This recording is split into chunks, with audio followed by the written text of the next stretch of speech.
Now, another really dope thing that we added to Loop Elements Deluxe is the Rhythm engine, and I'm really excited to show this to you because I think it's really dope because it allows you to further mess around with these loops and make them into what you want. So I could easily just turn on the step sequencer, go down here and choose 1/8 maybe because I'm working with some 6/8 stuff, and I can just kind of draw in a pattern. Let's just do this. This is probably not going to sound good at all, but just give you the kind of gist of what I'm going for.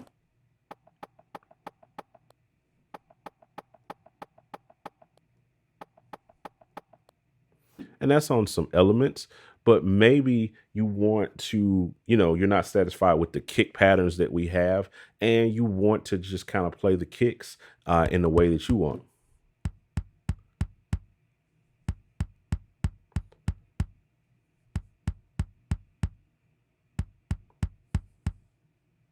So you can literally draw in the pattern here that you want. You can decide how many steps, 16 steps, 8 steps, so on and so forth. And that's really cool. And then you have cutoff effects and pre-effects, LFOs, and all of that kind of stuff to play around with it. It just, lets you get really nerdy with it. But I like the filter, rhythm engine, because it's really dope because it allows you to create a filter sequence and you can set your cutoff and your resonance, and then you can kind of draw in pattern. Let's just start like, I don't know. This is not going to make sense. This is not scientific at all.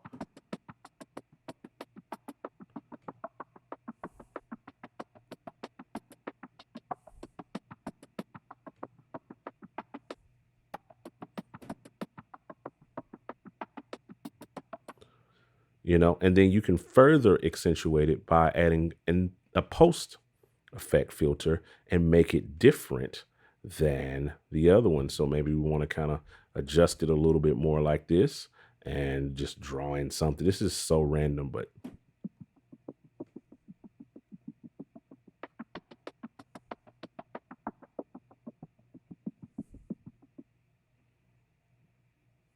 so it allows you to have like multiple filter effects and rhythms. And again, you combine these with the effects engine and the main engine, and you can really get down and dirty and craft these loops into what you would want them to be. And I think it's really cool.